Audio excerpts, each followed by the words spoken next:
Hai, halo sobat pembelajar. Jumpa kembali dengan saya Yusuf Ratus. Sebelum kita memulai pembelajarannya, marilah kita berdoa terlebih dahulu. Berdoa mulai. Selesai. Pada video kali ini kita akan belajar masih di tema 1, yaitu tumbuhan sahabatku. Yang akan kita pelajari hari ini di tema 1, subtema 1 ini adalah bahasa Indonesia terkait materi dengan ide pokok. Kemudian IPA terkait materi dengan perkembangbiakan generatif, dan IPS terkait materi tentang ASEAN. Langsung saja kita masuk pada materi. Ide pokok. Apa itu paragraf? Paragraf adalah kumpulan dari beberapa kalimat. Kemudian, ide pokok adalah masalah utama yang dibahas dalam suatu paragraf. Nama lain dari ide pokok adalah pokok pikiran, pikiran pokok, gagasan utama, gagasan pokok, dan pikiran utama. Jadi ide pokok ini adalah sesuatu yang dibicarakan dalam sebuah paragraf.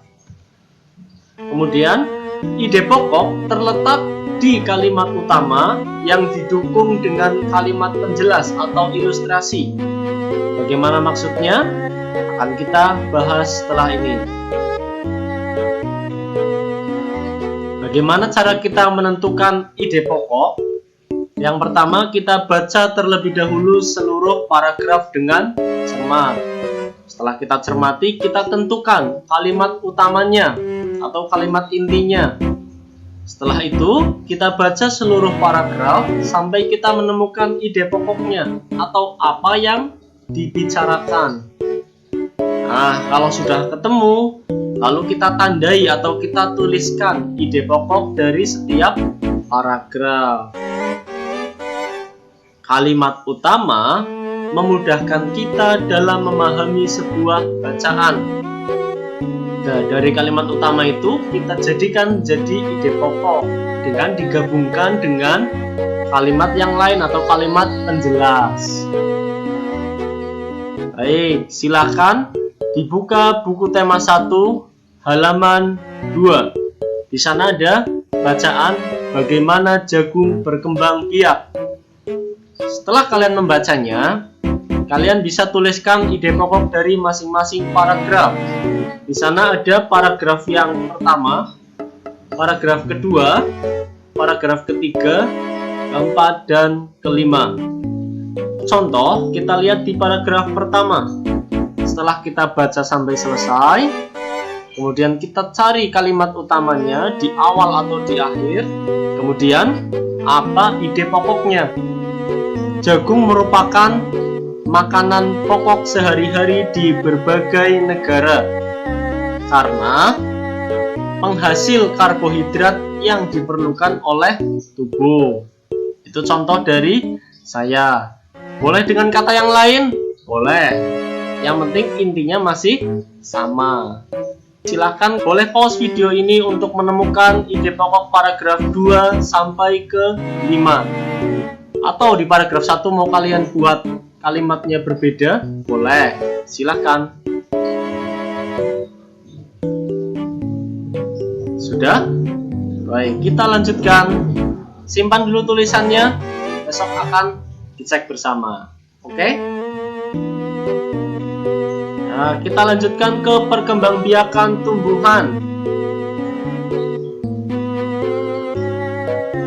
Perkembangbiakan tumbuhan dibagi menjadi 2. Yang pertama adalah secara generatif atau dengan pembuahan atau dengan perkawinan, dan yang kedua secara vegetatif atau perkembangbiakan tanpa perkawinan. Nah, di vegetatif sendiri ada vegetatif alami dan vegetatif buatan. Kita langsung masuk ke materi. Nah, di manakah terjadinya pembuahan? Di manakah terjadinya perkawinan pada tumbuhan? Yaitu ada di bagian bunga. Nah, kita analisa terlebih dahulu bagian-bagian bunga. Yang pertama adalah tangkai bunga. Tangkai bunga ini adalah bagian penghubung antara bunga dengan batang. Nah, ini yang paling bawah berwarna hijau atau hampir sama dengan batangnya. Kemudian ada dasar bunga, yaitu bagian bawah bunga yang melindungi bakal biji. Kemudian ada kelopak. Kelopak ini fungsinya adalah melindungi bunga ketika masih kuncup, dan setelah mekar ini menjadi pelindung bagian bawah bunga dan juga pelindung untuk bakal biji juga. Nah, lalu ini adalah bagian yang besar, bagian penghiasnya yang memperindah, namanya adalah mahkota bunga. Ini adalah bagian yang berwarna-warni, dan ini juga tempat hinggapnya serangga. Yang membuat menarik serangga juga salah satunya adalah mahkotanya. Kemudian ada benang sari. Benang sari itu dari dasar bunga, itu tumbuh benang. Kemudian ada kepala sari. Nah, di benang sari ini terdiri dari dua bagian, yaitu kepala sari dan tangkai sari. Di kepala sari terdapat serbuk sari atau juga tepung sari. Dan benang sari ini merupakan alat kelamin jantan pada tumbuhan. Dan yang terakhir adalah bagian putik. Putik adalah alat kelamin betina pada tumbuhan. Terdiri dari kepala putik, tangkai putik, dan di dalamnya nanti masuk ke bakal biji. Nah, bagaimanakah proses penyerbukan itu berlangsung? Baik, kita pelajari. Perkembangbiakan generatif atau secara kawin terjadi melalui proses penyerbukan dan pembuahan. Perkembangbiakan generatif atau secara kawin pada tumbuhan diawali dengan penyerbukan, yaitu melekatnya atau jatuhnya serbuk sari atau tepung sari ke kepala putik. Setelah terjadi penyerbukan, serbuk sari akan masuk turun ke tangkai sari sampai ke bakal biji. Kemudian serbuk sari akan masuk ke ruang bakal biji melalui buluh serbuk sari. Nah, di dalam ruang bakal biji terjadilah pembuahan, yaitu peleburan serbuk sari atau sel kelamin jantan pada tumbuhan dengan kepala putik atau sel kelamin betina pada tumbuhan, menghasilkan zigot. Zigot itu adalah calon makhluk hidup baru. Zigot berkembang menjadi lembaga atau calon tumbuhan yang baru, kemudian menjadi bakal biji, yang lama-lama biji itu nanti akan menjadi buah dan terlapisi oleh daging buah. Pernahkah kalian memakan buah dan di dalam buah itu ada bijinya? Nah, itulah yang namanya biji, dan biji tadi atau disebut juga dengan lembaga yang ada di dalam biji nanti akan menjadi tumbuhan baru ketika menyentuh tanah atau ketika ditanam. Contoh tumbuhan yang berkembang biak secara generatif atau secara kawin, yang pertama adalah padi.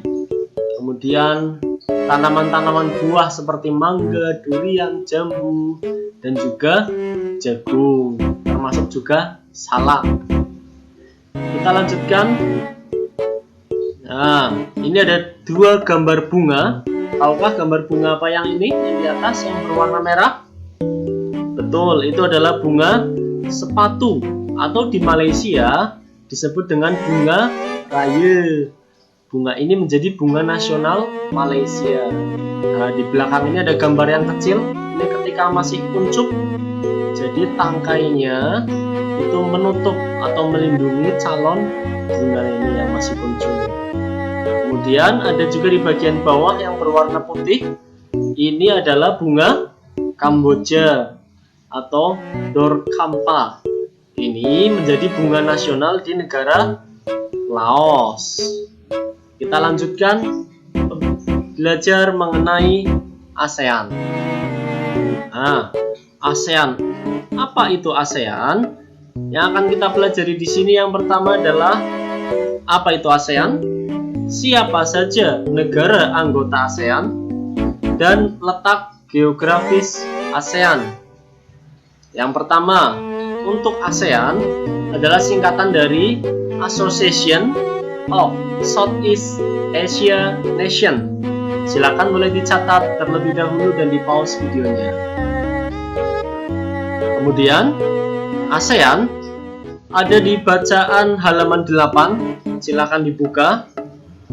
Nah, di sini ada bacaan. Silakan kalian baca, kemudian dipahami dan dicatat yang penting. Apa saja yang dicatat? Yang pertama adalah apa itu ASEAN? Yang kedua, di manakah ASEAN terbentuk? Yang ketiga, kapan ASEAN ini berdiri dan ketika apa? Saat apa terjadinya atau dibentuknya ASEAN ini? Mengapa ada ASEAN? Apa tujuannya diadakannya ASEAN? Siapa saja pendirinya? Ada 5 tokoh pendirinya, nanti ada di bacaan. Kemudian siapa saja yang bergabung setelah didirikannya ASEAN, karena 5 pendiri ini menjadi pelopor atau pengawal dari 10 negara ASEAN saat ini. Baik, boleh di pause terlebih dahulu videonya untuk kalian baca dan kalian tuliskan. Silahkan. Baik, kita lanjutkan. Sudah siap? Negara anggota ASEAN. Nah, ada petanya.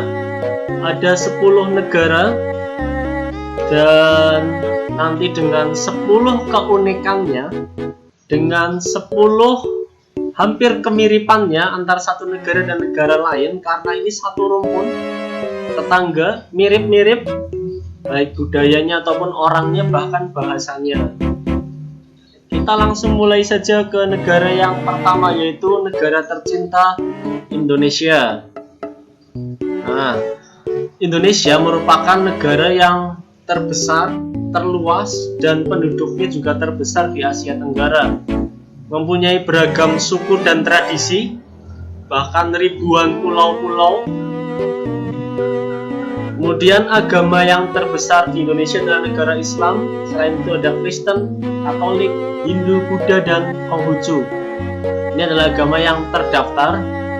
Kemudian contoh bangunan yang bersejarah atau yang monumental. Bangunan monumentalnya adalah Candi Borobudur di Jawa Tengah. Dan masih banyak lagi di setiap pulau, di setiap daerah mempunyai bangunan yang unik. Kemudian kita lanjutkan. Baik, sebelum dilanjutkan, jika mau ditulis, boleh di pause dulu videonya. Oke, sudah siap? Kita lanjut ke negara kedua, yaitu Malaysia. Ya, ini negara yang kalau dibilang tetangga, ini berarti yang rumahnya nempel bareng dengan Indonesia. Ibu kotanya Kuala Lumpur. Penduduk asli dari bangsa Malaysia adalah bangsa Melayu. Penduduk lain ada keturunan Cina dan India, ini yang mayoritas kedua. Kemudian ada juga dari Pakistan, Sri Lanka, dan Bangladesh. Bunga nasionalnya adalah bunga sepatu, tadi bunga raya. Kemudian kota tua Georgetown di Penang, isinya adalah bangunan Eropa dan Melayu Cina. Ini peninggalan-peninggalan sejarah. Nah, musik tradisionalnya dipengaruhi oleh budaya Cina, Islam, India, dan Indonesia. Jadi hampir sama musiknya, bahasanya juga hampir sama, hanya berbeda sedikit di beberapa kata. Kemudian makanan khasnya adalah nasi lemak.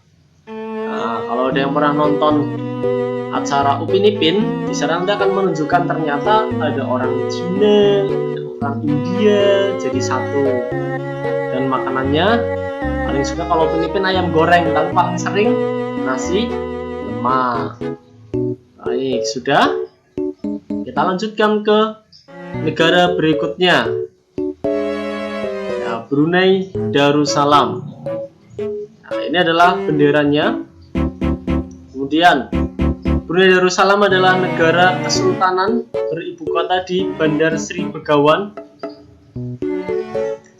Kemudian di sana ada Kampung Anyer, yaitu kampung yang terapung.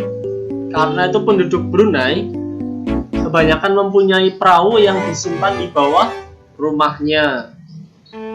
Nah, budaya di Brunei dipengaruhi budaya Islam. Menunjuk dengan jari dianggap tidak sopan.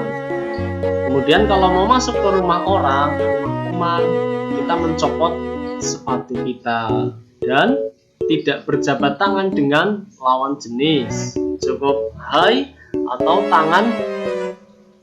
tangannya menyatu kemudian mengangguk seperti yang biasa kita lakukan, ya, apalagi di tengah pandemi seperti ini.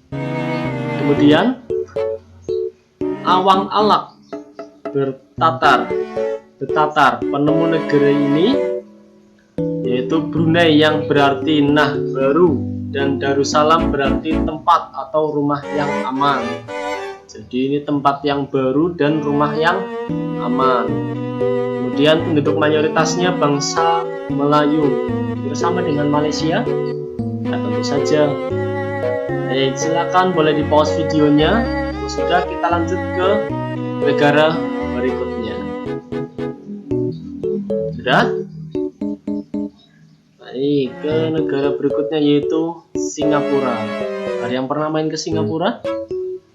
Ya, dulu negara ini namanya adalah Tumasik, dari bahasa Jawa yang berarti laut. Kemudian lambang negara ini namanya adalah Merlian. Merlian adalah patung ikan berkepala singa. Ya, pernah lihat ya, di buku kalian juga ada. Kemudian Singapura berasal dari bahasa Sanskerta yang berarti kampung singa. Singa itu berarti singa, pura itu berarti kampung atau pemukiman. Jadi kampung singa. Penduduknya ada dari Cina, Melayu, India, dan Eropa. Karena itu bahasanya pun juga bercampur. Kemudian di sana ada kaum Baba, yaitu keturunan campuran antara Cina dan Melayu. Bahasa resminya ada bahasa Melayu, Mandarin, Inggris, dan bahasa Tamil.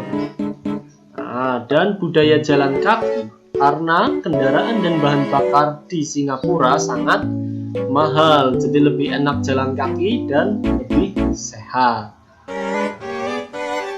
Makanan khas di Singapura adalah kepiting cabai. Nah, sudah ditulis? Oke.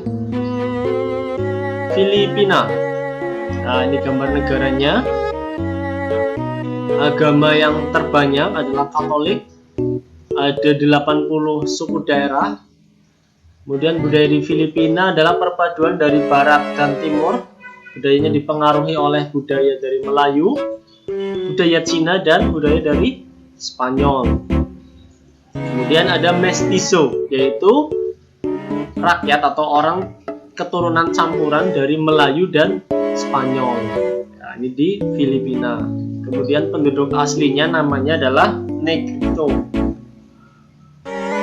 Bahasa nasionalnya adalah bahasa Tagalog, tapi bahasa Inggris juga dipakai sebagai pengantar dalam perdagangan dan pergaulan. Jadi Inggrisnya Inggris Filipin. Kalau kalian biasa nonton acara di Filipina atau nonton orang-orang Filipina, pernah lihat itu Inggrisnya berbeda. Ya, ada beberapa versi Inggris di Asia Tenggara. Dan ada 8 dialek atau 8 bahasa kedaerahan. Kemudian di sana juga mempunyai kebiasaan menghormati orang yang lebih tua.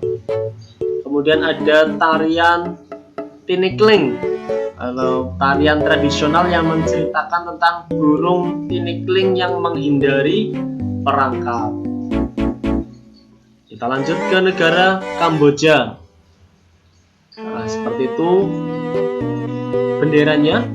Ya, dari benderanya sudah jelas, yaitu ada gambar seperti candi atau pagoda. Ya, di sini agamanya adalah agama Hindu dan agama Buddha, karena banyak sekali ditemukan candi yang terbuat dari batu. Tariannya juga tari Apsar yang terpasang pada relief dinding bangunan keagamaan. Bangsa Khmer adalah bangsa yang terbesar. Ada juga bangsa Vietnam dan Cina. Nah, kenapa ada Vietnam? Nah, karena di Vietnam terjadi perang yang cukup sengit.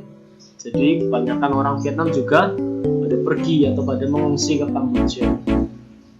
Kemudian ada bangunan Angkor Wat, adalah monumen agama terbesar di dunia yang dibangun oleh Raja Khmer yang bernama Suryawarman II tahun 1112 sampai 1150. Bangunan ini dibuat untuk menghormati Dewa Wisnu. Rajanya seperti tidak asing ya, Suryawarman. Kalau kalian baca sejarah di Indonesia ada Mulawarman, ada Purnawarman. Ya, karena itu adalah nama-nama pada masa tersebut. Kemudian orang Khmer mengenakan syal kotak yang disebut dengan rama. Kemudian mengenakan kalung Buddha sebagai menjaganya dari roh-roh jahat dan membawa keberuntungan. Dan makanan khasnya adalah cha, yang berarti tumisan. Dan ditulis, ya, menghormati orang dengan cara menempelkan kedua tangan dan menunduk. Ya, seperti biasa tadi, dua tangannya nempel di depan dada, kemudian menunduk. Ya, silakan boleh ditulis terlebih dahulu. Jika sudah, kita lanjut ke negara berikutnya. Myanmar, atau sebelumnya namanya Burma atau Birma. Nah, seperti ini benderanya. Disebut dengan negeri emas atau negeri pagoda emas, memiliki 2.500 pagoda. Dengan agama mayoritasnya adalah agama Buddha. Mayoritas keturunan Tibet dengan bahasa Birma. Kemudian di sana juga ada bangsa yang lain, yaitu bangsa Burma, Shan, Karen, Rohim, Mon, dan Kachin. Ya, pakaian tradisionalnya namanya langyi, dipakai membelit perut sampai ke betis, hampir mirip dengan sarung Indonesia, tapi ini membelit dari perut sampai ke betis. Agama mayoritasnya adalah agama Buddha. Agama yang lain ada agama Islam, Hindu, Kristen, dan kepercayaan. Bahasa nasionalnya adalah bahasa Myanmar atau bahasa Burma. Juga menggunakan bahasa Inggris, bahasa Mandarin, dan bahasa India. Kemudian Vietnam, ya, seperti ini benderanya. Agamanya Buddha, mayoritas ada Konghucu, ada agama Tao, Nasrani, Islam, dan animisme atau kepercayaan. Nah, bangsa Thai, kemudian ada Kampuchea atau Khmer. Ini dari Vietnam, adalah tempat yang terjadi perang berkepanjangan. Karena itu penduduknya pun juga campuran. Kemudian ada Khampa, Muong, Neo, dan Cina, serta pendatang. Nah, pendatang ini pun juga ada yang dari Amerika. Kenapa? Karena perang berkepanjangan di Vietnam, para tentara Amerika pun juga banyak yang tinggal di Vietnam. Kemudian ada nama keluarga Nguyen, adalah nama keluarga yang paling banyak karena nama Nguyen ini merupakan keturunan dari dinasti Nguyen. Bahasanya ada bahasa Vietnam, Prancis, Cina, Inggris, dan Khmer. Bahasa Khmer ini dipakai di beberapa negara. Kemudian ada pakaian Ao Dai, yaitu gaun panjang dengan celah yang panjang juga di bagian sisinya. Di kanan dan kiri ada celahnya, dikenakan di atas celana. Nah, kemudian duduk di dingklik. Tahu dingklik? Ya, dingklik adalah kursi yang pendek, itu namanya dingklik. Baik untuk mengobrol ataupun untuk kebiasaan sehari-hari, orang Vietnam lebih suka duduk di dingklik. Baik, sudah ditulis? Ya, boleh di pause videonya, kalian tulis. Baik, kita lanjutkan ke negara berikutnya. Sudah siap? Oke. Laos. Nah, Laos, agama yang mayoritas di Laos adalah agama Buddha. Ada juga agama Kristen dan kepercayaan kedaerahan. Disebut negeri 1000 gajah dan terdapat 65 suku bangsa. Antara lain ada Lao, Thai, Mon, Khmer, dan lain-lain.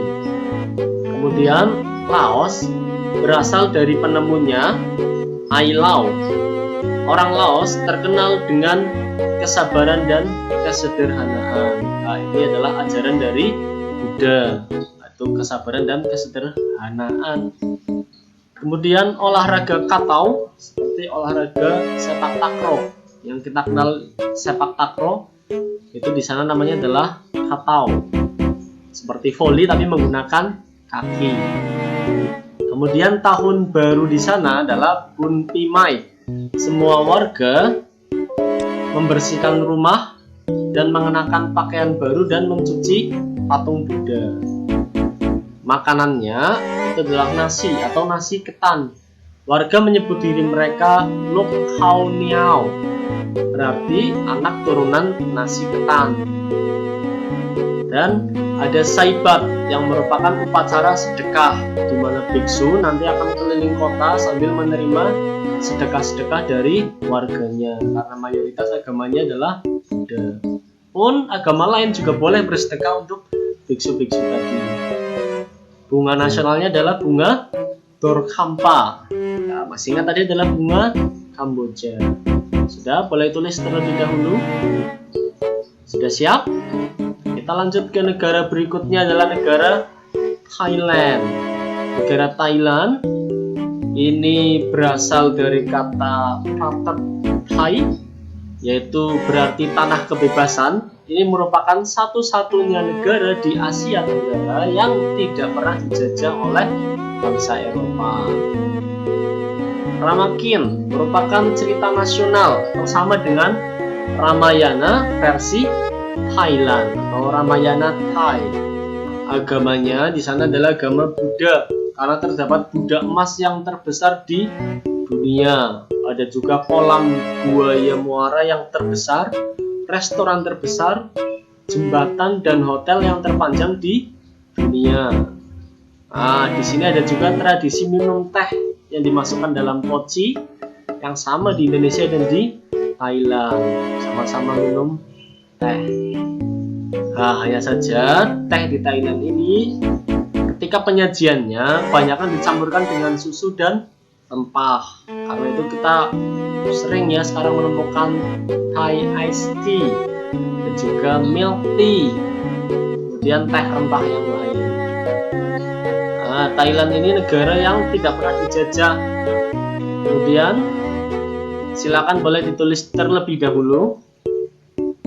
Jika sudah kalian tulis, sekarang ada tugas. Silakan boleh dicatat. Yang pertama tugasnya adalah kalian tuliskan persamaan 2 atau 3 negara di Asia Tenggara. Contoh, Thailand dan Indonesia sama-sama suka minum teh. Kemudian ada persamaan di negara lain yang sama-sama menggunakan bahasa Khmer, misalkan. Ada yang sama-sama penduduknya penduduk warganya merupakan keturunan bangsa Khmer. Silakan kalian tulis persamaan-persamaannya dan kalian catat. Baik, sambil mencatat boleh di pause terlebih dahulu videonya. Sudah siap? Baik, kita masuk ke materi terakhir, yaitu letak geografis ASEAN. Di batasnya Asia Tenggara atau ASEAN itu batasnya yang pertama adalah Samudra Hindia di sebelah selatan, Teluk Benggala di sebelah barat, Laut Cina Selatan di sebelah utara, dan Samudra Pasifik di sebelah timur. Nah, wilayah Asia Tenggara dibagi menjadi 2 jenis, yaitu berbentuk semenanjung dan berbentuk gugus kepulauan. Wilayah yang berbentuk semenanjung yaitu wilayah yang bergabung dengan Asia atau kepanjangan dari Asia.